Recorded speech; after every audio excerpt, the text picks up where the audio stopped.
شروع اللہ کا نام لے کر جو بڑا مہربان نہایت رحم والا ہے۔ مومنو، اگر تم میری راہ میں لڑنے اور میری خوشنودی طلب کرنے کے لیے مکے سے نکلے ہو تو میرے اور اپنے دشمنوں کو دوست نہ بناؤ۔ تم تو ان کو دوستی کے پیغام بھیجتے ہو اور وہ دین حق سے جو تمہارے پاس آیا ہے منکر ہیں، اور اس وجہ سے کہ تم اپنے پروردگار یعنی اللہ تعالیٰ پر ایمان لائے ہو، پیغمبر صلی اللہ علیہ وآلہ وسلم کو اور تم کو جلا وطن کرتے ہیں۔ تم ان کی طرف پوشیدہ پوشیدہ دوستی کے پیغام بھیجتے ہو،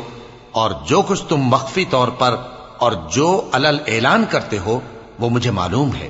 اور جو کوئی تم میں سے ایسا کرے گا وہ سیدھے رستے سے بھٹک گیا۔ اگر یہ کافر تم پر قدرت پالیں تو تمہارے دشمن ہو جائیں، اور ایذا کے لیے تم پر ہاتھ بھی چلائیں اور زبانیں بھی، اور یہ چاہتے ہیں کہ تم کسی طرح کافر ہو جاؤ۔ قیامت کے دن نہ تمہارے رشتے ناتے کام آئیں گے اور نہ اولاد۔ اس روز وہی تم میں فیصلہ کرے گا، اور جو کچھ تم کرتے ہو اللہ اس کو دیکھتا ہے۔ مسلمانوں،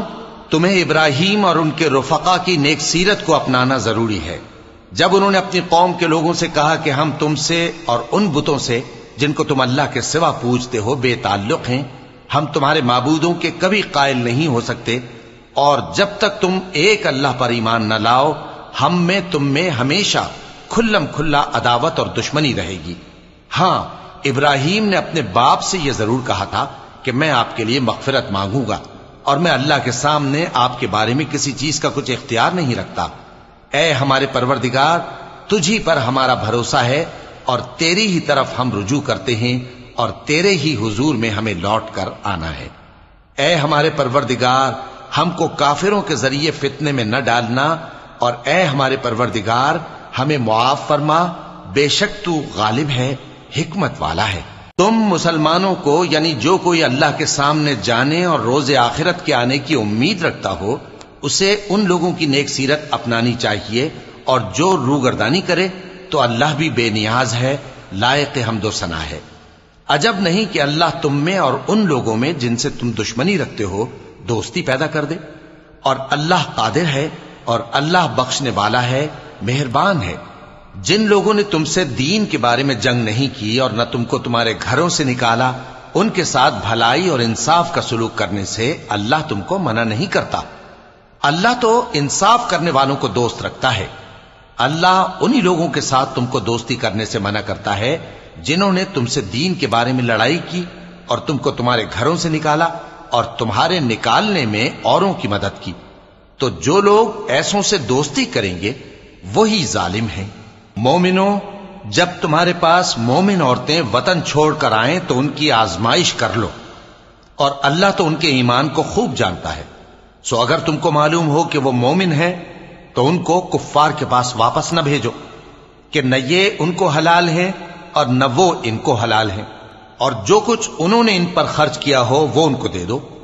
اور تم پر کچھ گناہ نہیں کہ ان عورتوں کو مہر دے کر ان سے نکاح کر لو، اور کافر عورتوں کے ساتھ تعلقات نکاح باقی نہ رکھو، یعنی انہیں کفار کو واپس دے دو،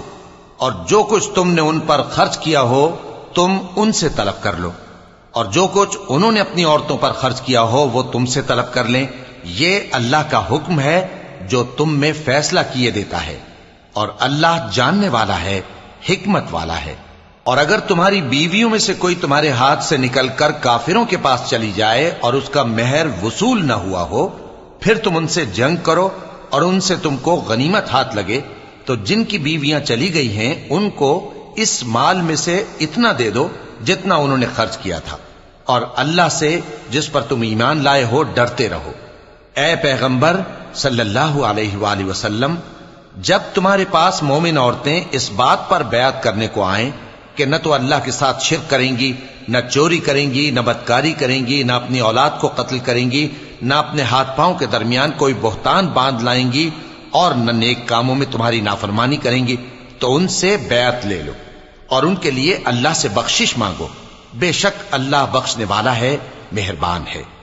مومنوں، ان لوگوں سے جن پر اللہ غصے ہوا ہے دوستی نہ کرو، کیونکہ جس طرح کافروں کو مردوں کے جی اٹھنے کی امید نہیں، اسی طرح ان لوگوں کو بھی آخرت کے آنے کی امید نہیں۔